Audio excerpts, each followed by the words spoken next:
Let's talk the archetypes. Yes. Let's talk yeah, about well, those were developed by Carl Jung, and there's several archetypes that he developed. One of them would be the shadow, and this would be a figure that would appear in the person's dream where it sort of would be like a shadowy figure, like maybe somebody who's standing in the background. So you couldn't identify this yeah, person? their face may not be very clear. They're standing in the background, so they're sort of a shadowy figure. And what Jung said about that is that is the shadow side of our personality.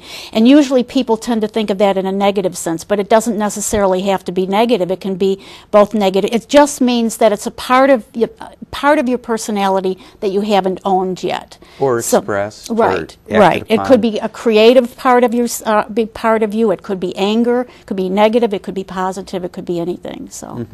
Now, what about like people who practice arts? They tend to be more use more of their creative right brain side. Do people who are creative tend to dream? Yeah, more? there are a lot of people who are artists often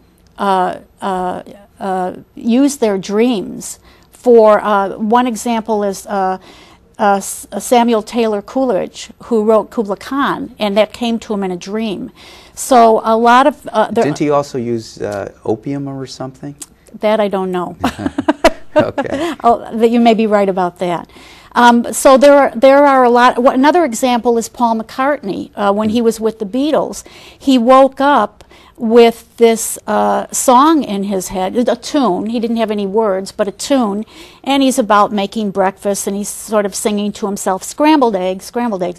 Well, it turns out it was the tune to Yesterday, and he didn't have the words yet, but he dreamt the tune, and then later on the words were added. So I wrote a book called Sacred Cycles, and the cycle that became my motto came to me in a dream. Oh, interesting. Yeah, in a monastery. I was visiting a monastery for a week. That's pretty neat. Yeah. Pretty cool. Yeah. So can we turn our dreams around? You talked about children turning their dreams around. What about adults? Well, let's say that you have a recurring dream that's kind of an upsetting dream that's filled with anxiety, which seems to be the most common emotion that people experience in dreams. And on one hand, these dreams may continue for a period of weeks, a period of months, or a period of years where there's a recurring dream.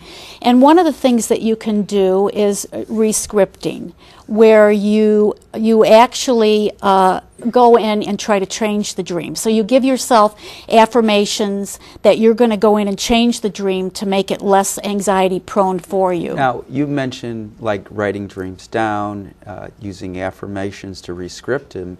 One of the things I found is helpful is actually draw pictures. Like for example, on my website, I have like a little. Often people do that. Yes. Yeah, like a 9-year-old girl suffering from anxiety, and she, you know, draws a picture of a witch and this scary boo, and she yells, you know, "Mommy, mommy," and a picture of her mom in a door going, "What?" And I go, "Okay, now just draw a picture of really what you want." Yeah, really, a dream journal, if you keep a dream journal, you can have words in it, pictures in it, you can put collage in it, you know, you can really go, be very creative in working with your dreams, absolutely. Yeah. Now, what led you into the study of dreams? Well, I started keeping a dream journal in the early 70s, and I was very involved in parapsychology, and actually later on taught parapsychology at Governor State University. And then I kind of got involved in the nonprofit sector and went into being of service, and kind of got away from all that. And then when Were you doing counseling in a nonprofit sector? No, I was in development. I was in development.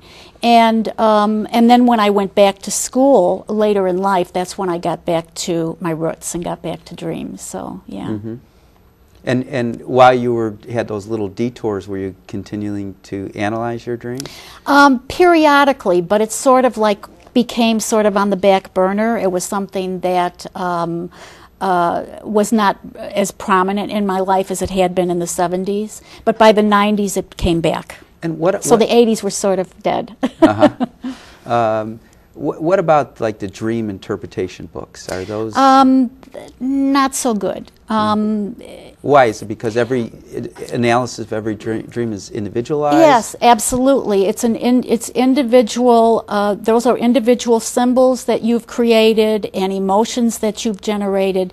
And I'll give you an example. Gail Delaney, who has written several books on dreams and dreaming, she talks about when she first got involved with dreams in the 70s, a woman came to her and said that she had a dream of a black cat. So if you went and looked in a dream interpretation book, it would say it's the feminine principle. Black cats are associated with the darker side of human nature, or Halloween, or magic with witchcraft or something like that. And what the process that Gail Delaney uses is she says to the person, pretend I'm somebody from another planet. Describe to me what a black cat is. And use a lot of adjectives in describing what a black cat is. And as this woman started doing that, started describing to her what a black cat is, it became obvious to the woman that she was describing her African American boyfriend. Now, if she had looked in a book, she never would have found that in a book, because it was her personal psychology, her personal symbology coming to the fore. So, so if the dream interpretation books aren't any good, what do you recommend? Well, one thing that people can do is work in groups, work with their dreams. And there are a number of different methods. There's also a clinical method that cognitive psychologists, some cognitive psychologists use, which is the Hill method. But there's also... What is the Hill method? The Hill method is it's cognitively based. It's a cognitive psychology. So it's a one-on-one drawing out the dream, therapist to client. But what's more Would you literally draw it out, or you just kind of pull? The therapist draws it out for the client. Okay. But what's more fun, actually, is dream groups, and there are dream groups. In fact, I think the Young Institute has had an ongoing dream group in Chicago, as an ongoing dream group for quite a while. Now, would somebody be embarrassed to share their dreams? Well, there's, in a sense, you are standing before the group naked, and that you're sharing your dream with them. But you have to remember, they don't know what your dream means. They have no idea what your dream means. And that's why I very much like the Ullman method, and that's what I use with my students, because with the Ullman method, you always say, if it were my dream. So you're not psychoanalyzing the dreamer. You're not telling them this is what your dream means, or this is what I think your dream means. You're saying, from my perspective, if I had a dream like that, if I had those feelings and I had those images in my dream, this is what it would mean for me. And because we're all really kind of connected, there's a universality. People can relate to what you're saying, and the dreamer starts to understand their dream better and relate to their dream better. In that sense. Okay. Now, I think one thing our listeners, viewers could do to learn more about dreams is the conferences. Yes. Tell me what you co-chair or directing these conferences? Well, there's two different conferences. The first one is at the Infinity Foundation here in Highland Park, and it's taking place, it's a day-long conference. It's taking place April 18th, so it's happening next month. And there are 5 presenters. I'm one of them.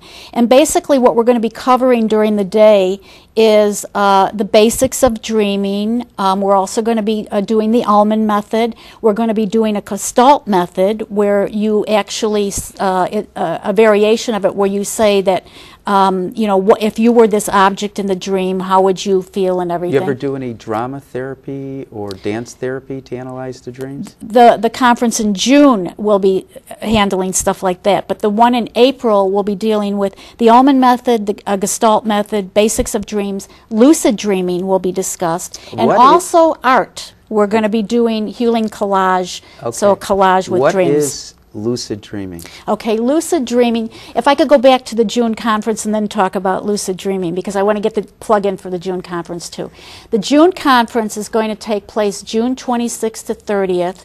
We're not supposed to give exact dates, but you did it. Oh, I'm sorry. I'm sorry. Anyway, and it's at the Wyndham O'Hare, which is out by the O'Hare Airport. Well, we'll tell the audience to check